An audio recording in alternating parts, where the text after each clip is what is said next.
I believe God put us all here for a reason, and we all have our purpose, and we're here to fulfill our purpose individually.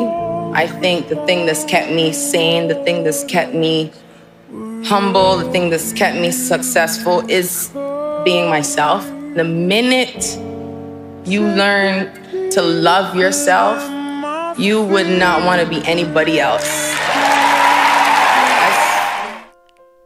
Quand j'ai vu cette vidéo-ci, j'ai voulu partager avec vous parce que je pense que c'est un message qui est très important, que beaucoup de gens aujourd'hui oublient et que beaucoup de gens ne réalisent pas. La première des choses que Rihanna a parlé, c'est de purpose, ton goal, la raison pour laquelle tu es sur terre. Tant que tu ne réalises pas la raison pour laquelle tu es sur terre, tu vivras comme si tu auras un manque dans ta vie. Tu auras un vide dans ta vie. Pas parce que tu ne connais pas la raison pour laquelle tu es sur terre, mais parce que tu n'as rien fait par rapport à ça. Parce que tu n'as pas travaillé par rapport à ça. Tout le monde est sur terre pour une raison. Dieu ne nous a pas envoyés sur terre pour que nous puissions suivre les autres, ou bien pour que nous puissions vivre une vie comme ça, là, sans raison, sans goal. Non. Nous sommes sur terre pour une raison. Quelle est la raison pour laquelle tu es sur terre? Est-ce que tu sais le pourquoi Dieu t'a créé? Est-ce que tu sais le pourquoi tu es sur cette terre-ci? Chacun de nous a un don. Et très souvent, les gens pensent qu'avoir le don, c'est de chanter comme Rihanna, ou bien avoir le don, c'est d'être acteur, ou bien avoir le don, c'est de construire, ou bien c'est d'inventer un avion, ou bien de créer quelque chose. Mais très souvent, c'est des petites choses. Très souvent, c'est des choses insignifiantes. Il y a des femmes qui ont le don de recevoir. Ces femmes-là, quand tu arrives chez elles, elles savent tellement te mettre à l'aise que tu dis que mince. Moi, je connais ce genre de femmes-là. J'ai des amis, quand je pars chez elles, la manière qu'elles te reçoivent, tu dis que moi, personnellement, je les envie. À chaque fois que je pars chez elles, je les envie parce qu'elles savent recevoir les gens. Elles savent te mettre à l'aise. Ça, c'est leur don. Il y a des femmes ce sont des conseillères. Elles ne font pas grand-chose, mais quand tu t'assois à côté d'elles, quand elles te parlent, les mots qu'elles mettent dans ta tête, les mots qu'elles mettent dans tes oreilles, ça change ta vie, ça te fait réfléchir. Ça, c'est leur don. Il y a des gens que tu les vois souvent, ils ne font rien d'extraordinaire, mais rien ne le fait de les voir rire des fois. Des fois, tu les vois là seulement en train de rire. Leur don, c'est de te rendre heureux. Ils n'ont même pas besoin de parler. Ça, c'est leur don. Ce n'est pas extraordinaire. Hein? Il y a des gens qui savent enseigner, qui savent expliquer les choses de manière que tu comprends ça très simplement, sans trop les gros termes scientifiques ou bien les gros termes. Non, ils t'expliquent ça, c'est vraiment simple. Ça, c'est leur don. Ils ont le don d'expliquer. Ce n'est pas tout le monde. Quand on parle de don, ce n'est pas seulement un don de prophétie. Ce n'est pas seulement le don de rêver ou bien je ne sais pas trop quoi. Des choses un peu trop extraordinaires. Oui, ce sont aussi des dons. Mais il y a aussi des petits dons que nous avons, que des fois nous négligeons. Réfléchis toi-même. Assieds-toi. Demande-toi quelle est la chose que je fais et je le fais tellement facilement sans réfléchir. Ou bien demande-toi.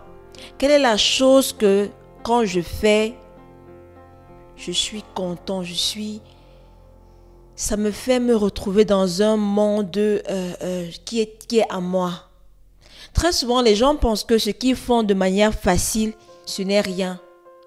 Non, la chose que tu fais, que tu penses que c'est trop facile, c'est ça ton don. Tu n'as pas à réfléchir, ce n'est pas difficile pour toi. C'est ça ton don. C'est ça que tu minimises. Alors, au lieu de minimiser ce don-là, tu dois donner de la valeur à ça. Il y a des gens qui ne savent pas chanter. Il y a des gens qui ne savent pas écrire. Mais leur don, c'est quoi? Les oreilles. Ils savent écouter la bonne musique.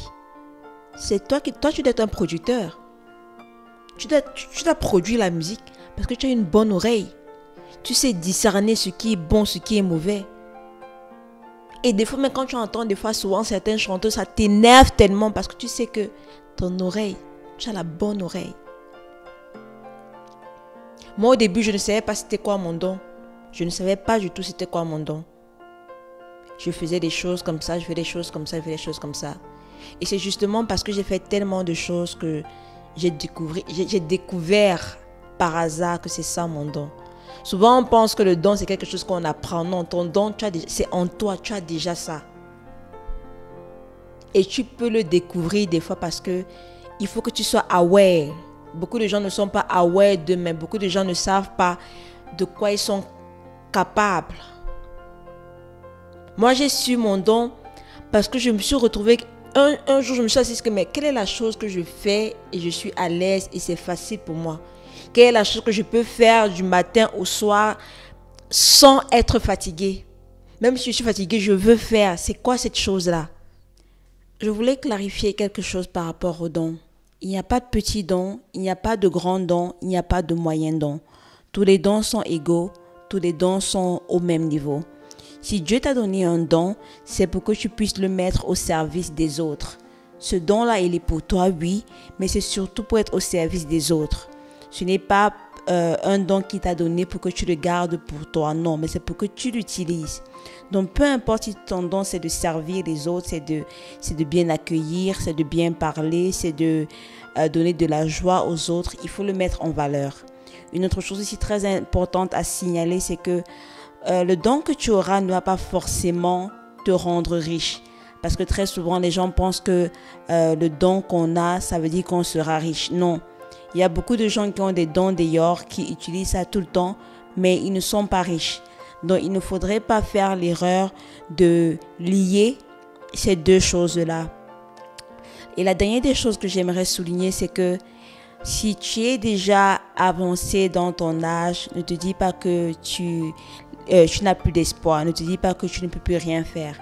Même si tu as 50 ans ou 60 ans et que tu viens de découvrir ton don, ça veut dire tout simplement que c'est le moment pour toi de mettre ton don en pratique pour les autres, pour la société.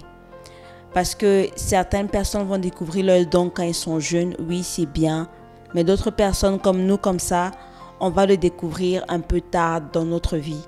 Alors au lieu de pleurer ou bien de se lamenter, il faut plutôt se dire que, eh bien, c'est le moment pour moi de mettre mon don au service des autres. Parce que c'est la raison pour laquelle Dieu t'a donné ce don-là.